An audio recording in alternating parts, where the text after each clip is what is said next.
Bideo honetan laburtuko dizu zintzu diren unitate horren ideien nagusia, baina beste bideotan dituzkazu zer atal guztietan landuta, bale?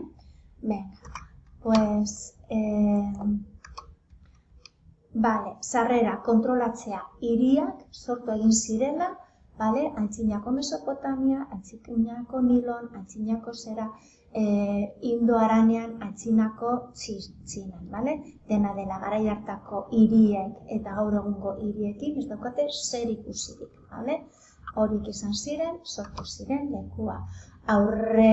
Hiriak sortu baino lehen jendean nomada zen eta poliki-poliki bihurtu zen sedentari. Eta hor, hiri, komila artean ez daukatelako zer ikusirik gaur egungo hiriekin, azpimarratzen dut hori, hor sortu ziren lehenengo lana, lehenengo ekintza ekonomikoa, merkataritza.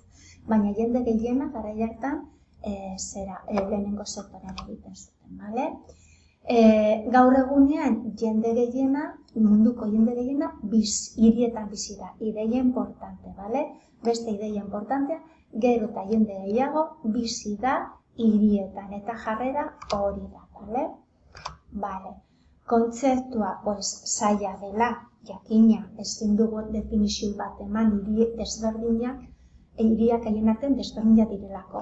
Izan ditzakete funtzio politikoa, demagun Washington, demagun Gasteiz, demagun Madrid, administratibo, ekonomikoa, New York, Bilbo, religiosoa, Santiago de Compostela, Vatikano hiriburua, beraz, batzutan daukate dana batera, ezaugarri guzti horiek.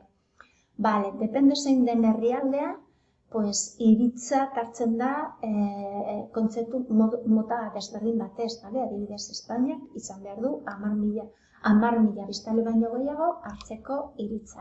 Baina guztiek daukaten ezaugarri bera eta da jende gehienak lan egiten duela hirietan, industrian edo eta zerbitzuetan, batez ere zerbitzuetan, gero eta jende gehiago zerbitzuetan.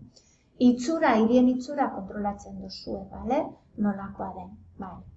Eraikinak altuagoak dira, kaleak zabalagoak izaten dira, berdeguneak artifizialagoak dira ez direlako naturakoa, baizik eta gizakia jarrita, zerbitzu publiko asko goten dira, eta jendearen biztanleen bizimodua bebai, super desberdina da, hor emanaldi gehiago dago, kontzertu gehiago, museo gehiago, ekintza desberdinak daude.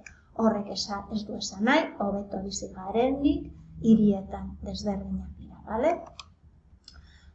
hau importantea da, kontrolatu behar duzuena, hirietan 3 multzo bereizten dugu, erdigunean non bankuak, dendak, dendarik importantena, monumentuak, bulegoak, han kokatzen ditugu. Hurbileko periferia, non auzoak egoten dira, jende gehiena hurbileko periferian bizi da, eta jendea horre egoten da zera garraio bidezare hon bat, mugitzen da batez ere zentrora. Eta hirugarrena da hiriburuko eremua, non industrialdeak, bizitegi auzoak, merkataritza gunean han kokatzen ditugu inguruan, kanpo kaldean. Bizitzea jende gehiena gaur egunean hirietan bizi da, gero eta gehiago etorkizunean. Abantaia, hor daude zera osasun zentrorik nagusienak, lan eskaintza gehiago egoten da, unibertsitateak egoten dira, ekipamendu gehiago izaten ditugu hirietan. Baina desabantaia handia daude, kutsadura, marginaltasuna, delikuentzia langabezi gehiago, kutsadura eta bere alde onak eta bere alde txarrak. Bizi garen hirietan, batez ere, metropoli, konurbazio, megalopolia. Bat txikiena metropoliak, handienak megalopolia.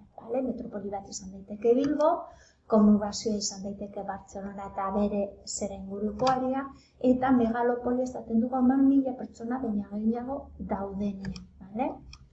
Adibidea dituzu hor, gaur egunean hartzen da gutxi gorabehera 28 mega-hiri edo megalopoli ditugula. Etorkizunean gehiago izango ditugula. Hemen daukazu zerrenda horretan ez dira zenbaki ikasi behar bakarrik kontrolatu behar duzuena, da zera hori gehienak Asian eta Amerikan daudela. Eta hor agertzen da Lagos, Nigerian, etorkizunari begira.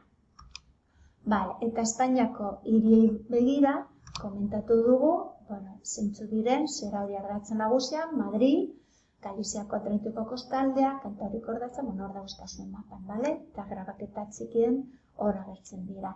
Eta hiri hierarkiak esan nahi du garrantzia. Importantena Madrid eta Bartzelonaz. Hiri globalak dira, munduko beste hiri importantenekin bat datozenak. Nazioko hiriak, Bilbo egon daiteke, Valentzia Zaragoza, 3. urratsan eskualdeko hiriguneak, nola adibidez Donostia, Vitoria, Gasteiz daudena, probintziatako hiriburuak hurrengo pausoan eta azkenen hiri txikiak eta eskualdak. Eta honekin dauzkazue zera hori laburpena, unitate horren laburpena. Animo!